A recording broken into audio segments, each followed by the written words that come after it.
On Capitol Hill, meanwhile, lawmakers engaged in a fierce debate over a bill to protect babies who survive an abortion. It's called the Born Alive Abortion Survivors Protection Act. Capitol Hill correspondent Jason Calvi joins us with the feisty action on the floor. Good evening, Jason. Good evening, Lauren. The Born Alive Survivors Protection Act would require a doctor to save the life of a baby after a failed abortion. If not, they risk fines and up to 5 years in prison. I met a woman from Missouri who came to Congress to lobby lawmakers on an issue that's very personal to her. You could call Melissa Ohden's birth miraculous, but surviving an abortion wasn't the end of her battle for life. Unfortunately, after I survived, there was a demand made to leave me to die at that hospital.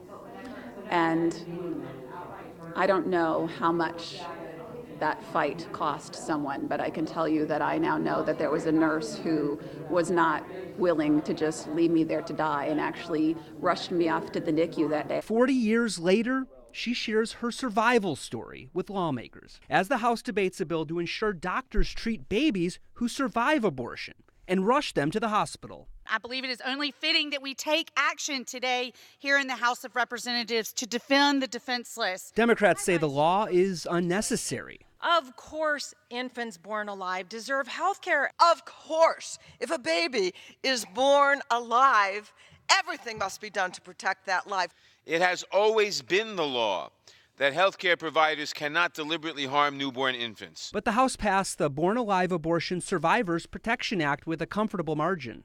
The yeas are 241 and the nays are 183. The bill is passed.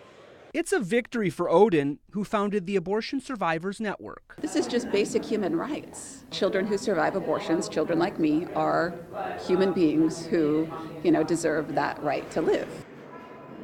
In the Senate, pro-life senators are urging Majority Leader Mitch McConnell to publicly say when he'll call for a vote on a different bill, the 20-week abortion ban. But right now, the Senate is scrambling to stop a government shutdown tonight. Lauren? Well, it does shut down in just a few hours. Democrats promising to filibuster a bill to keep the government open for 4 weeks. They failed to reach a deal for Dreamers.